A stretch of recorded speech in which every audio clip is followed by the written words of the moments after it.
Today I'm going to get this kind of vegetables. This porcelain in English, in Tagalog. They call it olasiman and Ilocano ngalog. So many coming out this season, summer, especially here in our village. Dito sa mga maisan namin. Ayan, kusa itong tumutubo.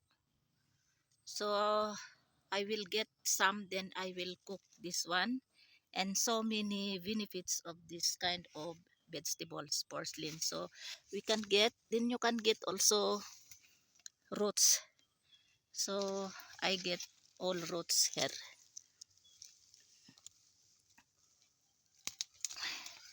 Ayan.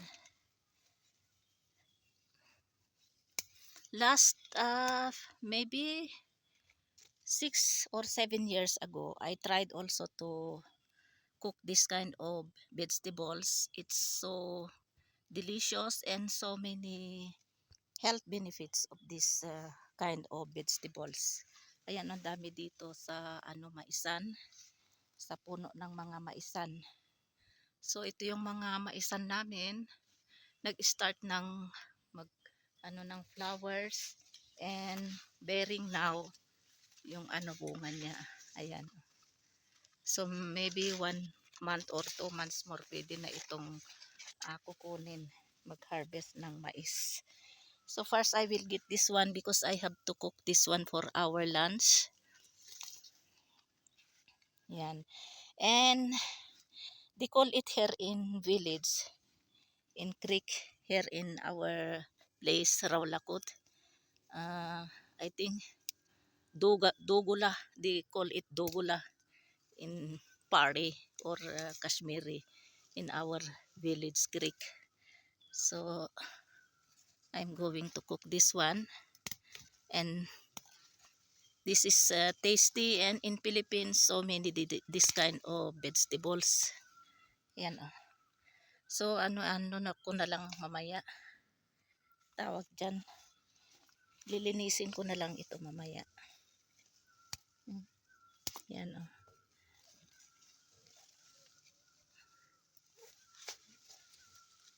And I think this flowers is coming out also. But until now there is still no flowers.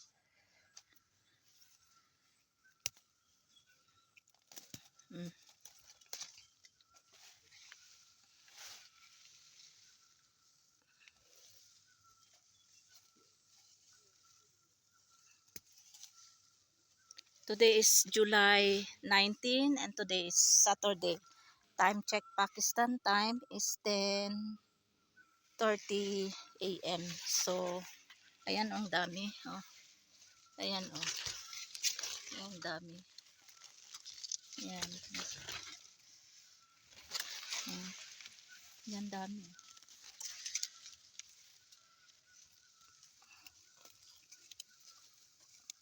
Bunutin ko na nga lang. Dami.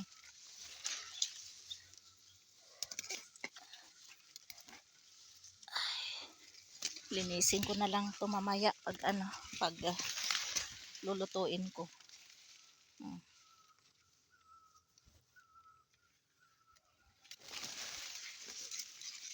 Olasiman ngalog in Ilocano.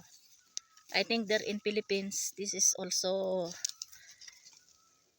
you can find this one in any place. Usa din ito tumutubo sa Pilipinas. And I think this one, I heard that ito yung pinapakain nila sa baboy. Sorry sa sa baboy na banggitin ko.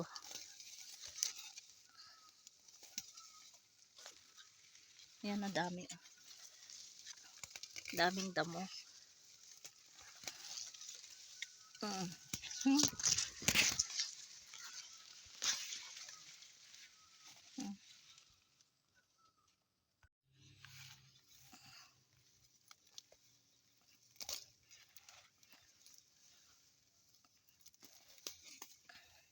And this kind of vegetables here in our place in Pakistan, in our village, Creek Raulakot, we can mix this one in any kind of beans, especially this munggo beans, yung maliliit na beans, yung tawag nila dito ay yung masur, yung mash, parang mash dal na orange. So ito lahat yung kukunin ko, kinuha ko. Ayan. Ayan so akyat na ako kasi lilinisin ko ito. And then lulutuin ko for lunch. Dito ako sa baba. Ang daming mansanas. Pero pa ito, sa September pa ito ma-harvest. September, October, ganyan.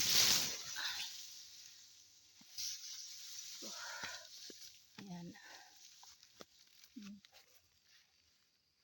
May isang sunflower doon, ganda ng flowers. So, ayan, nahuhulog yung mga mansanas, pero hindi naman ito masayang kasi pinapakain namin ito sa kambing, ini-slice.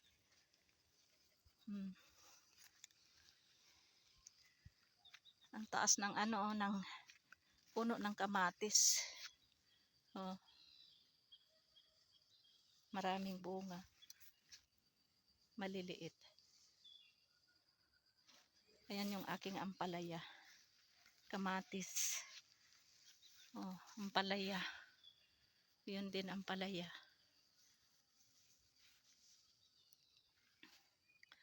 Doon ako kumuha yung itong porcelain na ito. Ayan madamo. So lilinisin ko ito, akyat na ako sa taas.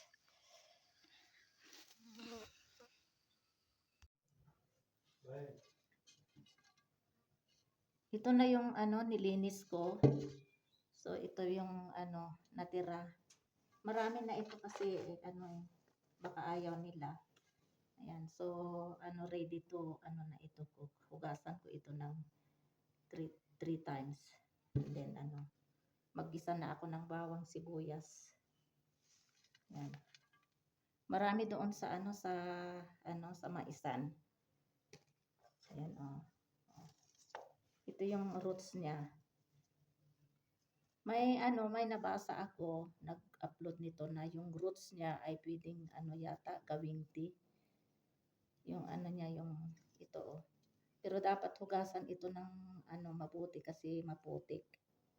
And then ilalaga yata ito. May mga maraming health benefits itong porcelain o kaya ulasiman, ngalog sa Tagalog. Ay sa Ilocano pala. Ulasiman sa Tagalog, porcelain in English, and ngalog in Ilocano. So ito ko na, lulutuin ko na ito.